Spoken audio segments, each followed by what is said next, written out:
CEWT Talk is a weekly 20-minute podcast brought to you by the Continuing Education Workforce Training Division of Idaho State University's College of Technology. This podcast is part of our continuing outreach efforts, and the format is conversation. We're having conversations with businesses, professionals, entrepreneurs, community agencies, and in all cases, difference makers. You can find us on Apple Podcasts, Spotify, and SoundCloud. So subscribe today. Take 20 minutes and hear from people living in your community who are making a difference in your community. It's time to get started with CEWT Talk. Hello, everyone. This is Jason Batalden, the Assistant Director at Continuing Education Workforce Training here at the College of Technology at ISU.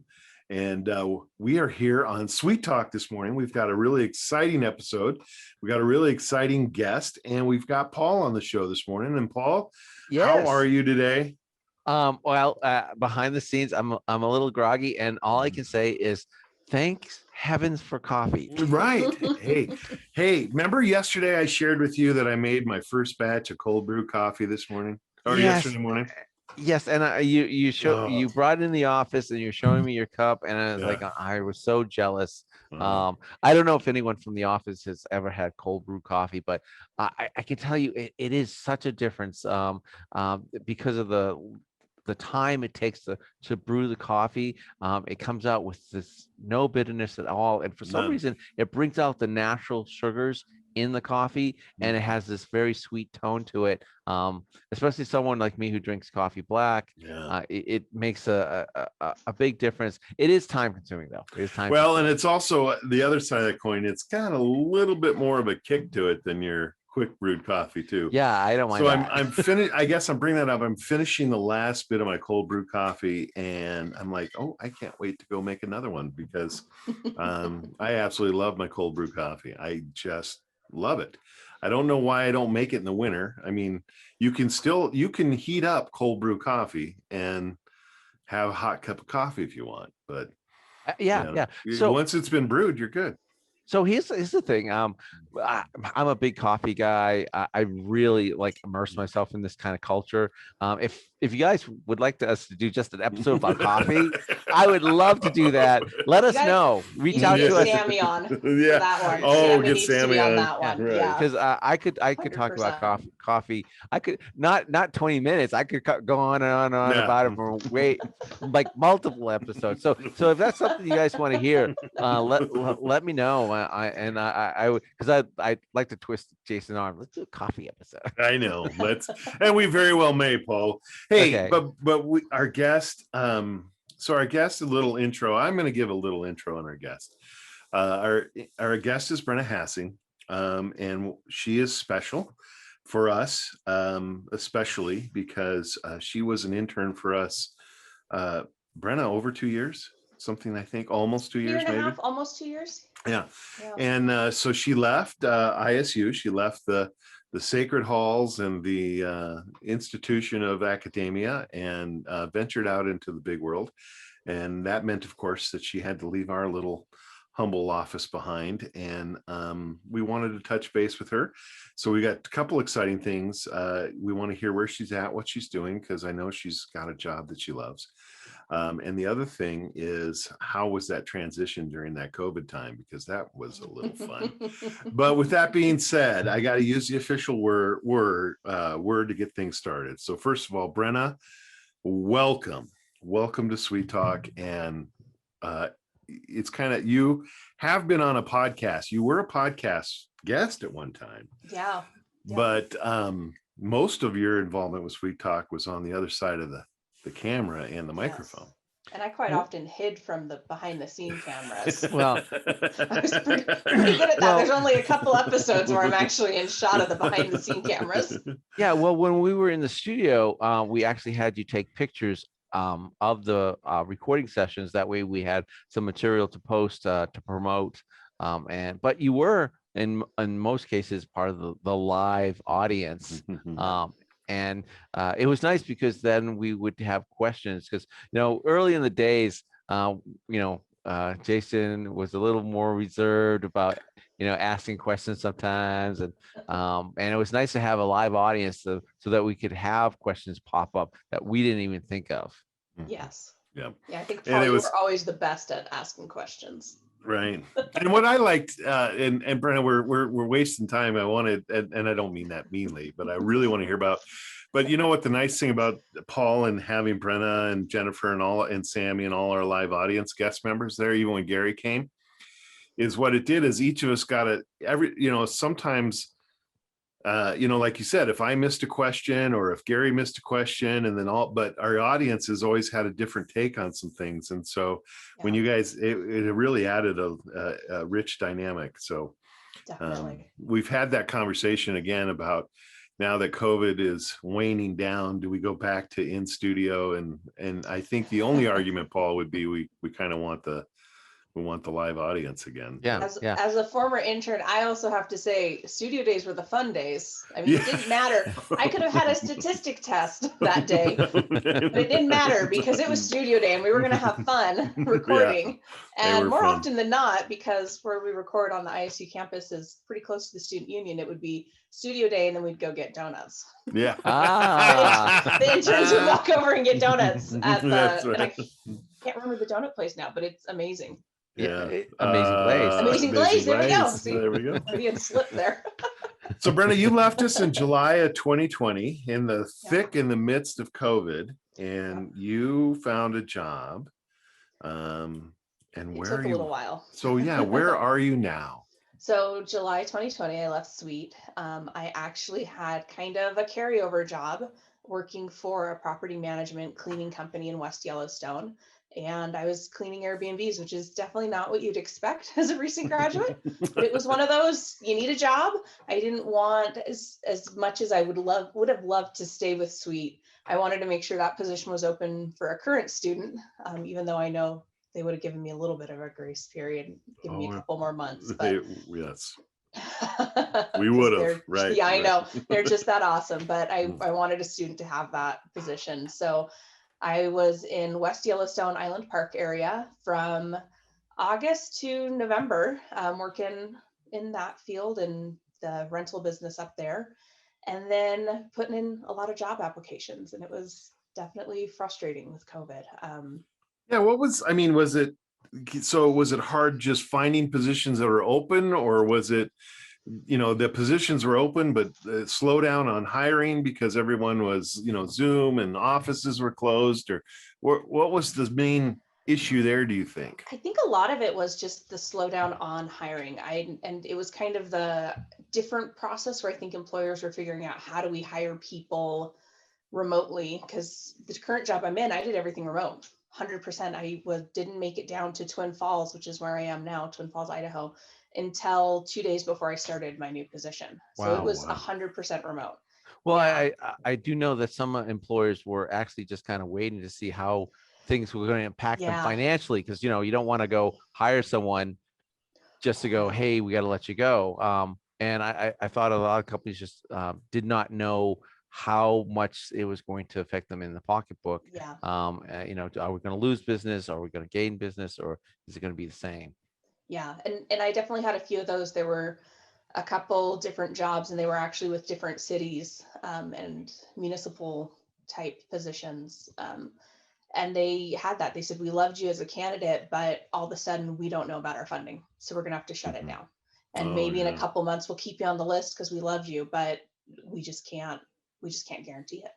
So it was interesting. And it was quite a few, I think, different factors, whether it was funding or not knowing how you were going to hire somebody remotely or doing remote interviews. And how was that for you? I imagine that was just a little bit more than frustrating.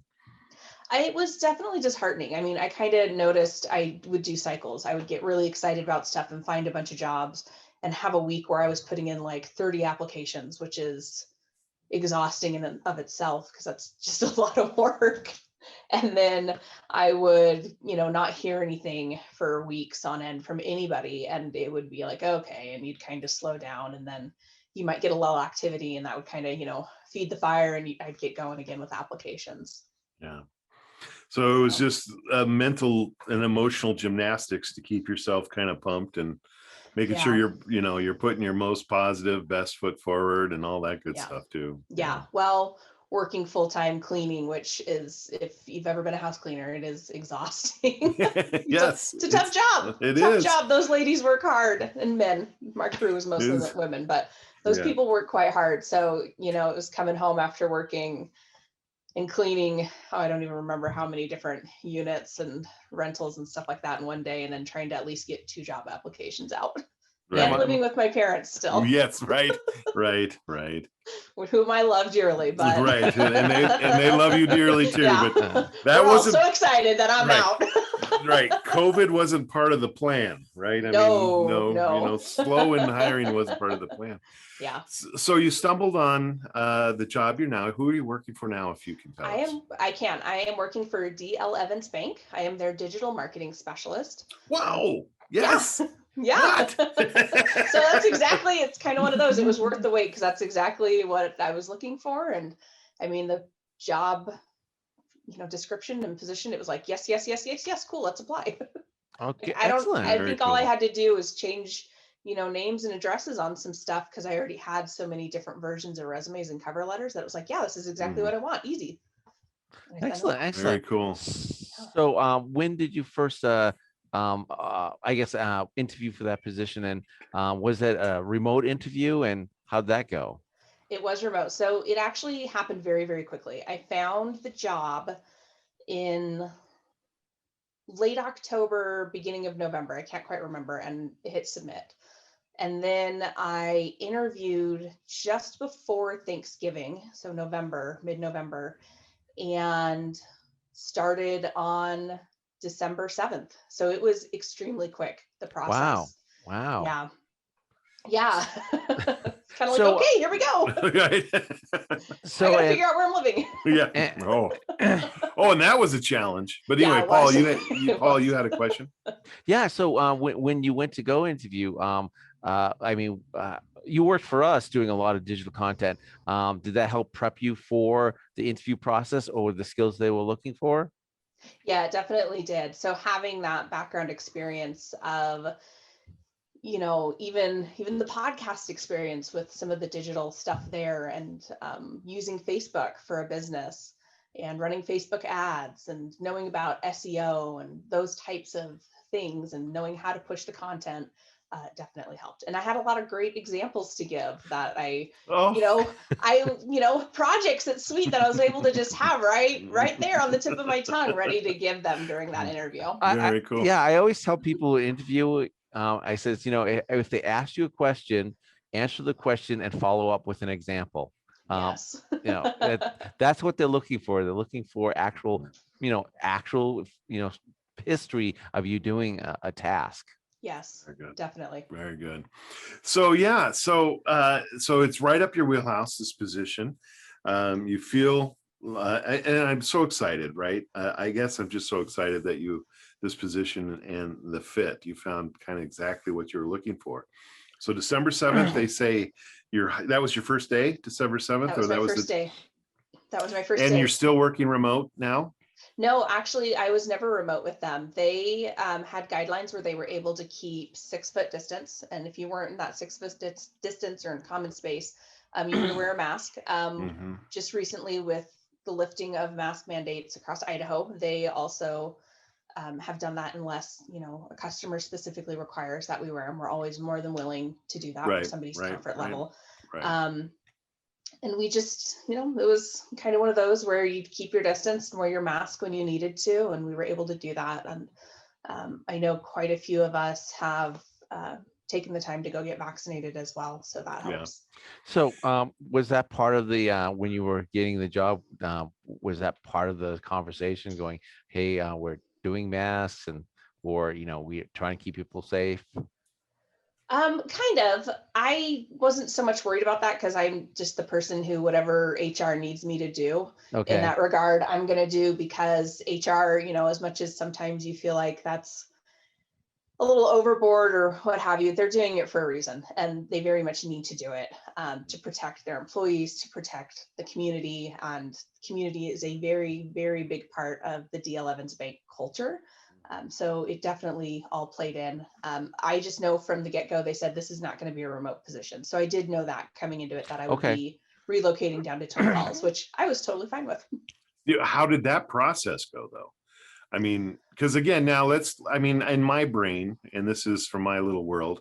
So, you're up in Island Park, you're cleaning for Airbnbs, and it's surprising that business is still going strong during COVID, right? People are getting out of town, so they got to get away from the city. And so they go up to West Yellowstone.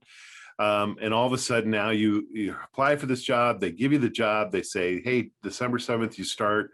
And now you got to make a move in the midst of this COVID to one of the more booming cities in the Idaho area. That had to be a little bit of a challenge too. It was definitely a challenge to find a rental. I didn't think I was going to make it. I thought I was going to have to start in January because they have specific training days that you have to start out on. So right. I thought it was going to take a little longer, but I was very lucky. I found a nice brand new little townhouse right in my price range. And again, all remote. It was a video walkthrough.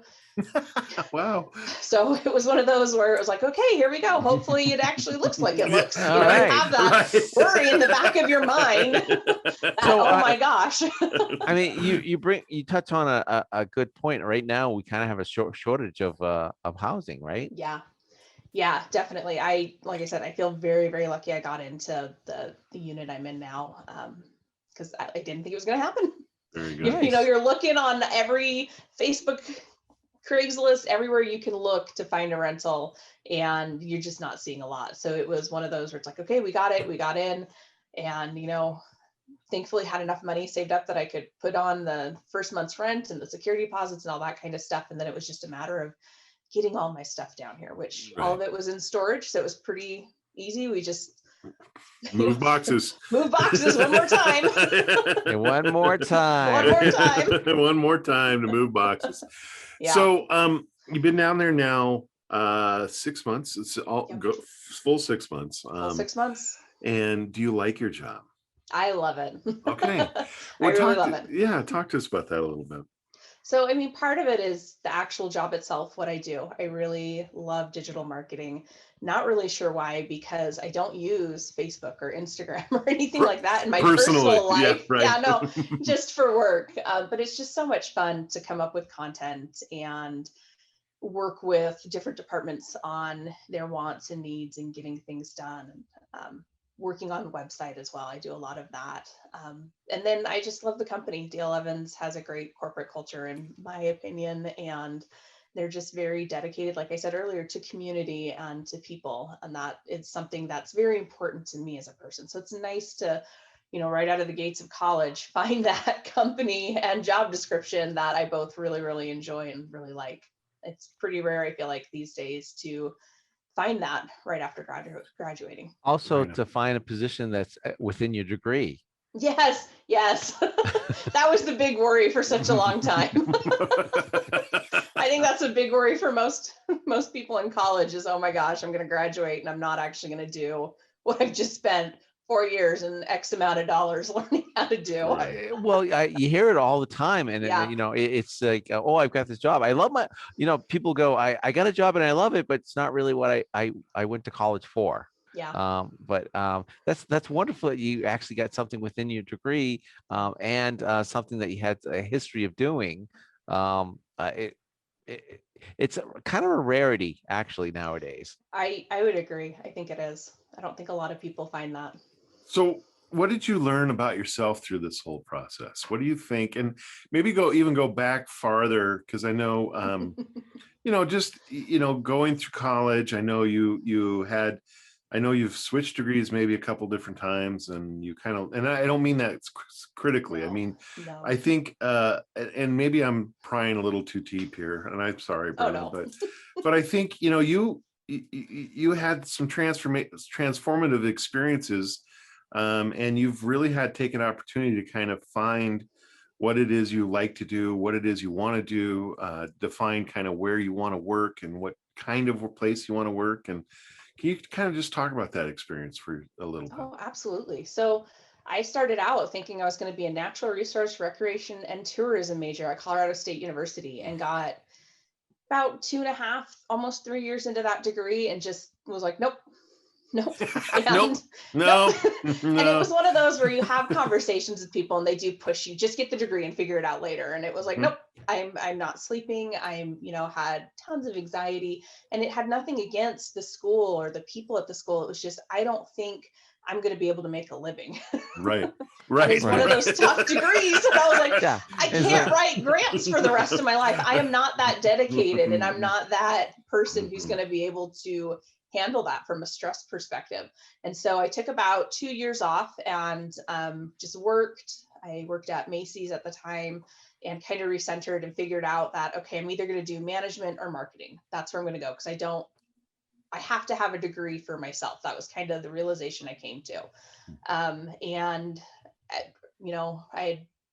With that natural research, recreation, and tourism degree, I did some exposure to marketing philosophies and principles and how it works. So it kind of was like, okay, I don't really think I want to do HR and manage people. Right. I probably could, but I didn't think I'd like that as much. So I went for marketing. And that's when I had moved back to Idaho, and I started at ISU. So, and yeah, I think having that experience, I call it my mid-college crisis. Well, yeah. But I've affectionately termed it, helped me grow. It was one of the most painful experiences in my life, because you're kind of at that tender adult stage where you can't blame anybody but yourself. And you go, man, I wish I'd listened to my parents. Whoa, it's on record now. They know. I've told them. They know. It's nice that you actually recognized it midpoint, because a lot of students, they have that crisis, and then they just continue on. I've had, working in a university environment, you run across those students that actually, at some point realize, this isn't what I really want to do, but I've invested, and I'm going to finish because I've invested. And it's like, well, then what are you going to do after? He says, well, maybe figure it out then. Figure it out then. We had another intern, Sharoj. Yeah. So Sharoj came to us with starting a business degree. And I took him on as an editor intern, because, editing video, you can use that in a business degree as far as, helping come up with concepts for marketing. In a business degree, there are people, you always you're sitting down with people that are not the marketing people per se, but, when we have, I took him on, and he had a crisis, and he says, no, I do not want a business degree. I want a multimedia degree. And he changed it and he says, Paul, because I've worked for you, I want to change my degree to this multimedia degree now. And I just thought, no. What if he winds up homeless on the streets? It's all your fault. It's all my fault. Well, and I guess, Brenna, you've kind of already alluded to this too, right? Is that your experience as an intern kind of helped refine and probably helped refine what you like to do. It gave you some real practical experience. I guess just the question is, how much of what that intern experience are you kind of using today? All of it. Oh, really? Oh, yeah. Everything Excellent. from, branding principles and branding guidelines, and knowing them and following them and knowing why we have them. I mean, from a marketing perspective, branding is very important. And, that's not something I had necessarily been exposed to at that level before I started working for CEWT. And then, using a lot of the software, having access to some of the bigger software packages is hugely beneficial. Because they're so expensive, not every company uses them. Oh no, I know what that is. Yeah, I know what that is.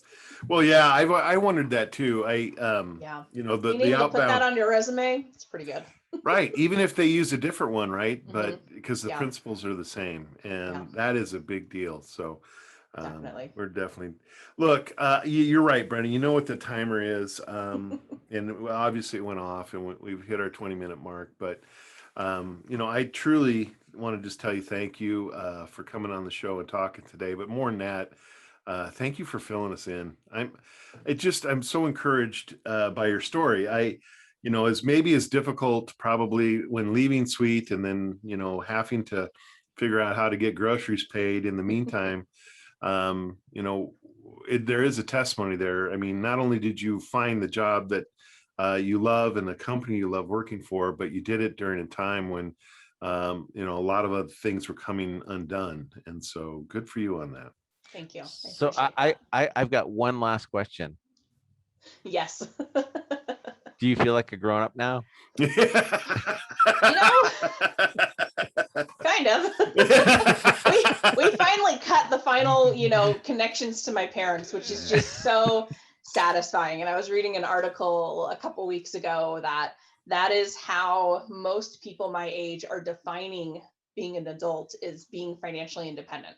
100% financially independent. It's not having a house. It's not, having a car payment. It is that financial independence. And I think that's really what did it for me. Yeah. It's so nice to just, whatever, I want to do with my budget is what I want to do with my budget. Oh, I bet your mom still has input, but it's nice to tell her mom it's not your money. Yeah, that's true. That's fair. That is fair. Right on. That is fair. Well, hey, you know what, Paul, and I'm just going to put this out there so we have a point of accountability. We have to get Sarosh on the show. Well, yeah, we should have Sarosh on the show. Yeah. Sarosh, he's out in he's actually out in New York City. And he has his own podcast. Yeah. Oh, so we're gonna Paul, I'm tasking you with that to reach out to him and let's get him on. Okay, I will do that. And we'll do a check-in with him as well. So and I'm just gonna put a little plug in here for Sweet, and I think we did this before, but one thing that I speak for Paul and myself and all of us at Sweet, when we have an opportunity to get our interns, our career path interns, they have opportunities to do the work that they're wanting to do. I don't want to speak for Brenna on this, but I think, Paul, you do it intentionally. I do it intentionally. I know a lot of our supervisors and program coordinators do it intentionally. Is it isn't just a filing job. It's just not an answering job. You show up, you got to learn how the software works. You got to learn how, Facebook works. You got to learn how to create and design and do the things that do in real life. And so it's just so encouraging for me to hear that our intentions are having are seeing some fruit in the lives of the people we care about. So, when I have my interns, I not only teach them the actual how-to on the job, the tasking, but I think it's an important part as an intern is to teach them how to be a team member for an organization. I mean, that's critical. That I think a lot of internships miss is the fact that they only give them opportunity to do tasks, but they need to be part of the team as well. Right. That's right. Communication, learning how to communicate. Yep. So throw one out for this marketing team, right, Brenna? Yes. That's right. All right. So Paul, we've got a couple action items. One is to get a hold of Sarosh. Right. Get him back and get him on the show. And the other one is to make sure if you have any questions, want to reach out to us, 208-282-3372. Yes. Or you can reach us via email, just at cetrain.isu.edu. And reach out to us, contact us, ask us how you got questions. And finally, I just want to say, Brenna, thank you. Thank you for being on the show. Absolutely. Anytime. Yeah, it's so nice catching up with you, and I'm so happy you're doing so well. Yay! Me too. It's definitely nice to have patience and persistence pay off. We all through being an older person, you have people that come in and out of your lives constantly, and they flow like they flow like a river. People come in and then they leave, and then other people come in, and it's so nice when over a span of time, even if it's a short time like this, you get to catch up and find out that their life has become a little more full and rich. And it's kind of makes you smile and go, I knew them. Yeah, right. I knew them when. back when they were Back in the day. back in the day. Right. All right. Someday Brenna will say, I'd like to thank all the little people. We'll know who she's talking about, Paul. We'll know who she's talking about. No, all those never. little people made a difference in my life. All right, we gotta sign off. Thank you. Okay. Yes, have a great Thank day, you so everybody. much. Thanks.